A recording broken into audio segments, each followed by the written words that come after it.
તો સ્થાનિક ચૂંટણી પહેલા મહેસાણામાં પણ રાજકીય ગરમાવો આવેલો છે। મહાનગરપાલિકા બન્યા બાદ અહીંયા પ્રથમ ચૂંટણી યોજાવા જઈ રહી છે, ત્યારે મનપાની પ્રથમ ચૂંટણી જીતવા ભાજપ અને કોંગ્રેસ પ્રચાર પ્રસાર પૂરજોશમાં કરી રહ્યા છે। ઢોલ નગારા સમર્થકો કાફલા સાથે પ્રચાર થઈ રહ્યો છે।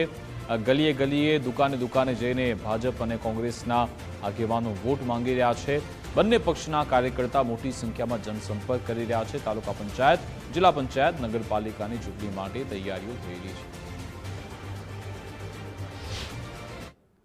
हमारी साथी बेन श्री राधिकाबेन, बेन श्री मीनाबेन અને ભાઈ શ્રી મારા દિનેશભાઈ પટેલ અમને ચારોએ વોર્ડ નંબર 2 માં જ્યારે પાર્ટીની ટિકિટ આપીને અમને જ્યારે ચૂંટણી લડવાના મેદાનમાં ઉતાર્યા, ત્યારે અમે આજે ડોર ટુ ડોર પ્રચારમાં જે જોયું કે લોકોમાં ઘણી જગ્યાએ સોસાયટીમાં રોડ રસ્તા નહીં બન્યા, ઘણી જગ્યાએ તો યુજીવીસીએલના પોલ પણ નથી, ઘણી જગ્યાએ એવા પણ વિસ્તાર છે કે જ્યારે અમે ગયા ત્યારે વેપારીઓને મળ્યા, ઘરે ઘરે ગયા તો લોકોને એમનો પ્રતિસાદ એવો મળ્યો કે આ વખત અમારે તમને જીતાડવાના છે એવું લોકોનો જનમત આવ્યો। અને આવનારા સમયમાં પબ્લિકની પણ માંગ છે કે આવનારા સમયમાં પણ મહાનગરપાલિકા જ્યારે બની હોય, એનું બજેટ જ્યારે વધ્યું હોય તો એ પ્રમાણેની જરૂરિયાતો પણ અમે આવનારા સમયમાં પૂરી કરવાની ખાતરી આપી છે।